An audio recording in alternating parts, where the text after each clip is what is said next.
S ಯಾವ ಅಧ್ಯಯನ ಮಾಡ್ತಾ ಬಂದ್ವಿ? ಕೇಂದ್ರೀಯ ನರವ್ಯೂಹ ವ್ಯವಸ್ಥೆ ಅಧ್ಯಯನ ಮಾಡ್ತಾ ಬಂದ್ವಿ, ಹೌದಾ? ಸೊ ನರವ್ಯೂಹ ವ್ಯವಸ್ಥೆಯಲ್ಲಿ ಎಷ್ಟು ಭಾಗ? ಕೇಂದ್ರೀಯ ನರವ್ಯೂಹ ವ್ಯವಸ್ಥೆ, central nervous system, peripheral nervous system, third one ಏನಪ್ಪಾ ಆಟೋನಾಮಿಕ್ ನರ್ವಸ್ ಸಿಸ್ಟಮ್ ಅಂತ ಹೇಳ್ತಾ ಬರುತ್ತೆ, ಹೌದಾ? ಇವಾಗ ನಾವು ಅಧ್ಯಯನ ಮಾಡ್ತಿರುವಂತಹ ಅಧ್ಯಯನ ಯಾವ್ದಪ್ಪ ಅಂದ್ರೆ ಕೇಂದ್ರೀಯ ನರವ್ಯೂಹ ವ್ಯವಸ್ಥೆ. ಯಾವುದು? ಕೇಂದ್ರೀಯ ನರವ್ಯೂಹ ವ್ಯವಸ್ಥೆ ಅಂತ ಹೇಳ್ತಾ ಬರ್ತೀವಿ, ಸೆಂಟ್ರಲ್ ನರ್ವಸ್ ಸಿಸ್ಟಮ್ ಅಂತ ಹೇಳ್ತಾ ಬರ್ತೀವಿ.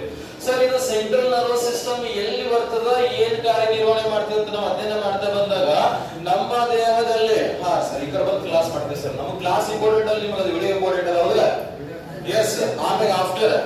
ಸೊ ಏನಪ್ಪಾ ಅಂತಂದ್ರೆ ಇವಾಗ ನಾವು ಕೇಂದ್ರೀಯ ನರವ್ಯೂಹ ಅನ್ನೋಕ್ಕಿಂತ ಏನಪ್ಪಾ, ಕೇಂದ್ರೀಯ ನರವ್ಯೂಹ ಭಾಗಗಳು ನಮ್ಮ ದೇಹದಲ್ಲಿ ಎಲ್ಲಿ ಕಂಡು ಬರುತ್ತವೆ, ಆದ್ರ ಕಾರ್ಯಗಳು ಏನಪ್ಪಾ ನಾವು ಅಧ್ಯಯನ ಮಾಡ್ತಾ ಬಂದಾಗ ಕೇಂದ್ರೀಯ ನರವ್ಯೂಹ ವ್ಯವಸ್ಥೆ ಏನಪ್ಪಾ ಅಂದ್ರೆ ಮೆದುಳಿಗೆ ಸುತ್ತುವರೆದಿರುವಂತಹ ಒಂದು ಭಾಗ ಅಂತ ಹೇಳ್ತಾ ಬರ್ತೀವಿ. ಇನ್ನೊಂದೇನಪ್ಪಾ ಅಂತಂದ್ರೆ ಬುರುಡೆ ಸ್ಕುಲ್ ಅಂತ ಹೇಳ್ತಾ ಬರ್ತೀವಿ ಸರ್, ತಲೆ ಬುರುಡೆ ಅಂತ ಹೇಳ್ತಾ ಬರ್ತೀವಲ್ಲ, ಈ ತಲೆ ಬುರುಡೆ ಏನಪ್ಪಾ ಅಂದ್ರೆ ಕೇಂದ್ರೀಯ ನರವ್ಯೂಹವಾಗಿ ಏನಪ್ಪಾ ಅಂದ್ರೆ ಕಾರ್ಯನಿರ್ವಹಣೆ ಮಾಡ್ತಾ ಅಂತ ಹೇಳ್ತಾ ಬರ್ತೀವಿ, ಹೌದಾ? ಸೊ ಹಾಗಾದ್ರೆ ಈ ಕೇಂದ್ರೀಯ ನರವ್ಯೂಹದಲ್ಲಿ ಏನಪ್ಪಾ ಅಂದ್ರೆ ಮೆದುಳು ಮತ್ತು ಏನಪ್ಪಾ ಅಂದ್ರೆ ಮೆದುಳು ಬಳ್ಳಿ ಅಂತ ಹೇಳ್ತಾ ಬರ್ತೀವಿ ಸರ್. ಈ ಭಾಗ ಮೆದುಳಾದರೆ ಈ ಭಾಗ ಏನಿದೆಯಲ್ಲ, ಈ ಭಾಗಕ್ಕೆ ನಾವೇನಪ್ಪಾ ಅಂತಂದ್ರೆ ಮೆದುಳು ಬಳ್ಳಿ ಅಂತ ಕರೀತಾ ಬರ್ತೀವಿ ಸರ್. ಯಾವುದು? ಮೆದುಳು ಬಳ್ಳಿ. ಮೆದುಳು ಬಳ್ಳಿ, ಸ್ಪೈನಲ್ ಕಾರ್ಡ್ ಅಂತ ಹೇಳ್ತಾ ಬರ್ತೀವಿ ಸರ್. ಸ್ಪೈನಲ್ ಕಾರ್ಡ್ ಅಂತ ಹೇಳ್ತಾ ಬರ್ತೀವಿ, ಹೌದಾ? ಸ್ಪೈನಲ್ ಕಾರ್ಡ್ ಅಂತ ಹೇಳ್ತಾ ಬರ್ತೀವಿ. ಈ ಭಾಗವನ್ನು ಹೊಂದಿರುವಂತಹ ಕೇಂದ್ರೀಯ ನರವ್ಯೂಹ ವ್ಯವಸ್ಥೆ ಏನಪ್ಪಾ ಅಂತಂದ್ರೆ 3 ಪೊರೆಯಿಂದ ಸುತ್ತುವರೆದಿದೆ ಅಂತ ಹೇಳ್ತಾ ಬರ್ತೀವಿ. ಎಷ್ಟು ಪೊರೆ? ಇಲ್ಲಿ ಏನಪ್ಪಾ ಅಂತಂದ್ರೆ ಒಂದು ಕಲರ್ ಯಾವ್ದು ಸರ್? ಇದು ಕೇಸರಿ ಅಂತ ಹೇಳ್ತಾ ಬರ್ತೀವಿ, ಹೌದಾ? ಸೊ ಇದು ಆರೆಂಜ್ ಕಲರ್ ಏನಪ್ಪಾ ಅಂತಂದ್ರೆ ಒಂದು ಭಾಗ ಆದ್ರೆ ಇಲ್ಲಿ ಇರೋದೇನಪ್ಪಾ ಅಂತಂದ್ರೆ ಗ್ರೀನ್ ಒಂದು ಭಾಗ, ಹೌದಾ? ಇಲ್ಲಿ ಲೈಟ್ ಬ್ಲೂ ಅನ್ನೋದೇನಪ್ಪಾ ಅಂದ್ರೆ ಒಂದು ಭಾಗ. ಇವು 3 ಪೊರೆಯಿಂದ ಕೂಡಿದೆ ಅಂತ ಹೇಳ್ತಾ ಬರ್ತೀವಿ, ಹೌದಾ?